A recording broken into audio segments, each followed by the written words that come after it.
Hi guys! Hello mga kasetdogs ko. Maglalagay ako ng kalamansi sa aking mukha dahil napapansin ko. Marami ng dry skin. Actually dry naman yung skin ko. Talaga. Pero dahil dito sa mukha, nagamit ako talaga siya ng kalamansi. Kapag may napansin akong dry or ano.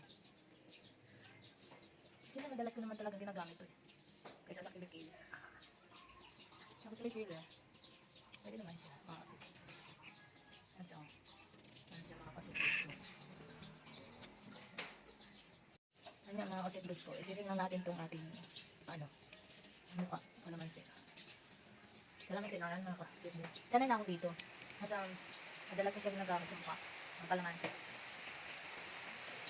Lalo na kapag may naramdaman ko mga kasetdogs ko yung parang may mga mayroon akong pimples. Nagamit ako na siyang ganito. Lalo na yung mga umiitim-itim sa mukha ko. Matatanggal siya. Bababad ko lang muna siya ng 5 to 10 minutes sa kalamansi bago ko sabunin o kanikuan. Kahit ito lang. Saka mga kasetdogs, sa bisis lang ako magsabon ng mukha. Hindi ako. Oh! Come here! Sa bisis lang ako magsasabon ng mukha. Oo nga! Bala ko nga maligo. Ano? Nagbabakit muna ako ng kalamansi sa aking mukha. Parang pakiramdam ko kasi may dry na naman yung mukha ko. Yung blackheads. Yung alam mo yung tipong yung parang gumagaspang. Tinitil ko na buhay ng aking... Ay, may bayabas pa ako dyan. Tinitil yung aking buhay na bayabas. Masyado siya tumataas. Yung kulay pa. Oh, ano yan? May pastoral line.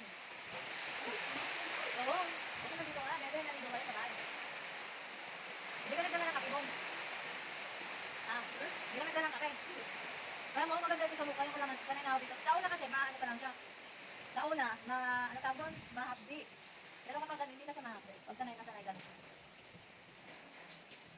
Ganun lang, kalamansi eh. Skin natural. Pero kung puti din naman yung mukha ko dito sa kalamansi ko. At siyempre, lagyan natin ng pinigay hours natin. Lagyan natin ng pinigay.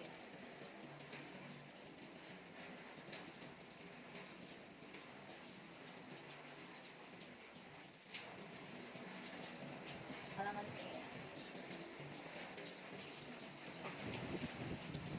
Bebe, mo ka.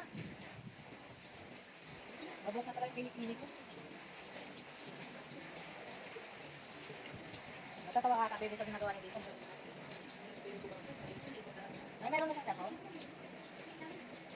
Nag-attendance ka lang sana, kahit like, ano ka lang. Doon sa record naman yun eh.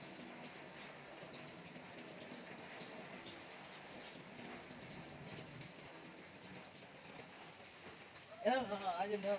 Nalaglag yung katas. Napa na naman. Ay, nako, no choice talaga tayo. Huwag lang bahain. Pag binahain, wala na. Wala na tayong